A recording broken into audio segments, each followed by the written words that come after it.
बठिंडी के अंदर एक नौजवान पे देर गई शाम को एक जानलेवा हमला होता है।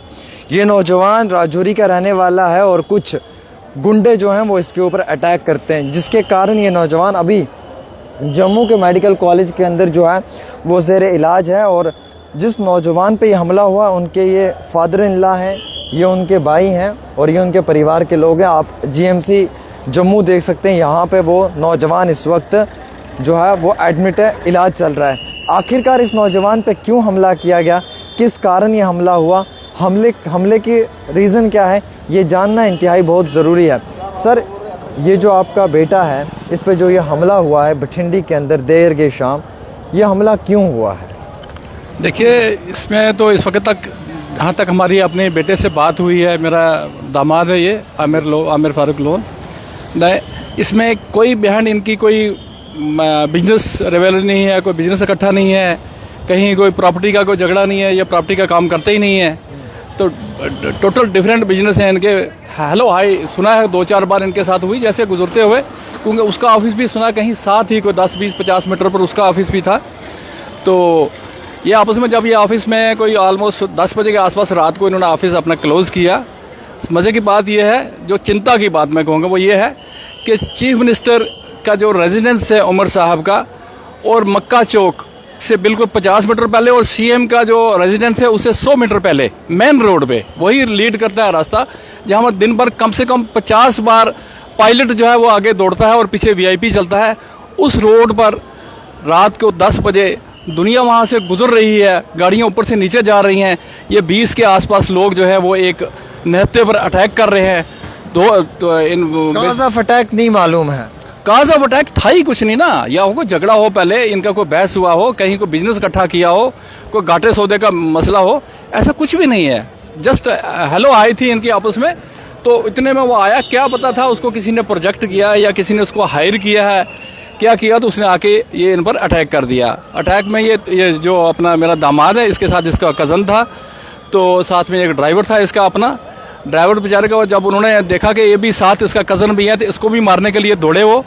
ये भी पिछले बेचारे ने किसी तरीके से जान बचाई। ड्राइवर के पीछे 2-4 जो उनके पीछे थे वो छुरियाँ चाकू लेके लगे, वो बेचारा भागे आगे तक, लेकिन इसको इसने आमिर को उन्होंने घेर लिया था 10-15 लोगों ने, और जो उनके हाथ में तलवार थी, टोका था, चाकू था, अपनी तरफ से उन्होंने इसको यानी जान से मारने की कोशिश की। इसको गिरा दिया नीचे, और जो उसको तलवार जो उसके खासकर टांग पर मार कर टांग काटने की कोशिश की गई, और उसके ऊपर जो सर पे मारने की कोशिश वो उसके पेट पर जाके स्लिप होके लगा, वो चाकू पेट कट गया इसका।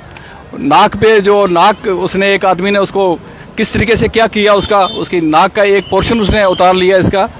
तो ये एक उस जगह पे वो अटैक हुआ है, उस जगह पर हुआ। सबसे बड़ी बात है को किसी मोहल्ले में इंटीरियर में नहीं था, ये main road chief minister Omar साहब की रेजिडेंस से ठीक 100 मीटर पहले, और ऑलमोस्ट 9-9:30 बजे वहाँ पर पूरा चहल पहल होती है, आबाद होता है सारा एरिया। जी, आप उनके वालिद हैं आमिर साहब के, तो आपने आमिर के साथ बात की होगी अंदर भी, हॉस्पिटल के अंदर भी। आमिर से पूछा कि बेटा ये अटैक हुआ, इसका काज क्या है, क्या रीज़न है, कोई लेन देन है, ये लोग क्यों आप पे हमला करने आए हैं, क्या कारण हो सकता है? देखिए, किसी दिन वो बैठे थे एक होटल में, तो वहाँ उनमें आपस में कोई कहासुनी हो गई। इससे ज़्यादा हमारा किसी से कुछ ज़मीन साझी नहीं है, कोई मकान साझा नहीं है, कोई रिश्तेदारी नहीं है, कोई एक ही इलाके के रहने वाले नहीं हैं, हमारा कुछ लेना देना है ही नहीं।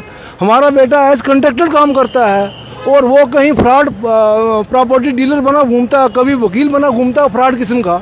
तो हमारा तो उसके साथ कोई लेना देना है ही नहीं, ना कोई पुरानी दुश्मनी है हमारी किसी के साथ। यहाँ पर हमारा बेटा यहाँ काम करने के लिए आया था, और उस पर जो अटैक किया गया वो आपने असलम साहब से सुन लिया, उसकी डिटेल वगैरह।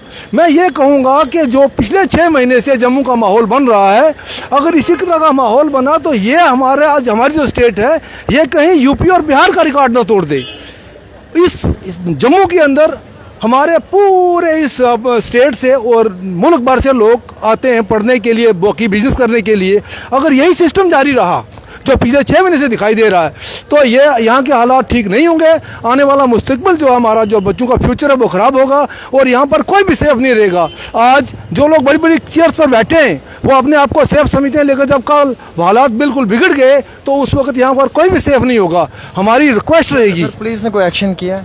पुलिस ने इस वक्त तक कोई एक्शन नहीं किया, क्योंकि कल्प्रिट्स में से कोई भी आदमी अरेस्ट नहीं हुआ है। अक्यूज्ड कोई नहीं अरेस्ट हुआ? अक्यूज्ड कोई भी अरेस्ट नहीं हुआ इस वक्त तक। कितने अक्यूज्ड हैं?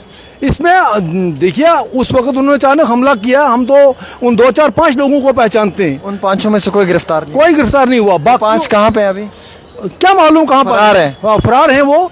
और लोग कहते हैं कि वो यहीं कहीं दाएं बाएं हैं, लेकिन जम्मू कश्मीर की पुलिस जिसका एक नाम है पूरी स्टेट पूरे मुल्क के अंदर, मुझे समझ नहीं आती कि वो पिछले 6 महीने से अपने इन कामों में नाकाम क्यों हो रही है।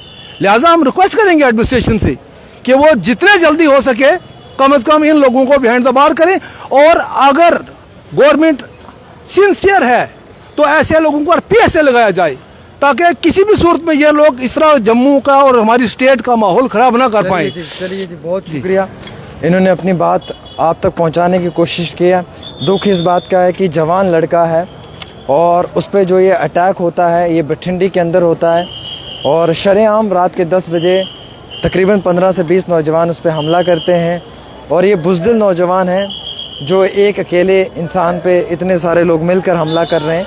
हालांकि इस मामले में पुलिस की कार्रवाई होनी चाहिए, इन्वेस्टिगेशन शुरू होनी चाहिए, डिटेल में रिपोर्ट क्या है वो भी आप तक पहुंचनी चाहिए। अक्यूज़ड अभी तक कोई गिरफ़्तार हुआ नहीं है। इनके मुताबिक जो फादर हैं विक्टिम के वो डिमांड कर रहे हैं कि स्ट्रिक्ट एक्शन होना चाहिए। FIR रजिस्टर्ड हुई है जी? हाँ जी, FIR लगी है। कि क्या सेक्शन लगा है? सेक्शन इसमें आपको ये मॉडिफाइड सेक्शन है, इसमें हमें पहले जैसे 300 अटेम्प्ट टू मर्डर लगी है? टू मर्डर 109 वो भी लगी है सर। चलिए जी, अटेम्प्ट टू मर्डर की FIR पुलिस ने लगा दी है। Action will be taken against culprits और कानूनी कार्रवाई अमल में लाई जाएगी। और विक्टिम जो ये राजौरी का रहने वाला नौजवान है इसे जस्टिस दिया जाएगा। लेकिन हालात कितने बद से बदतर हो गए। आज सुबह से ये मेरी तीसरी क्राइम की रिपोर्ट है। पहली स्कूटी पे एक नौजवान के हाथ पे छुरा मारकर उसे स्कूटी लेकर भाग गए और उसके बाद दूसरी क्राइम की रिपोर्ट मैंने आपको बताई कि दिन दिहाड़े गाड़ी को चुरा लिया गया टाटा मोबाइल को नरवाल में, और अब ये तीसरी। तो आप समझ सकते हैं कि क्राइम कितना बढ़ रहा है और इस क्राइम को रोकने के लिए किस तरीके का रोल प्ले करना है वो पुलिस को खुद सोचने की ज़रूरत है। एक छोटी सी रिपोर्ट आमिर के साथ।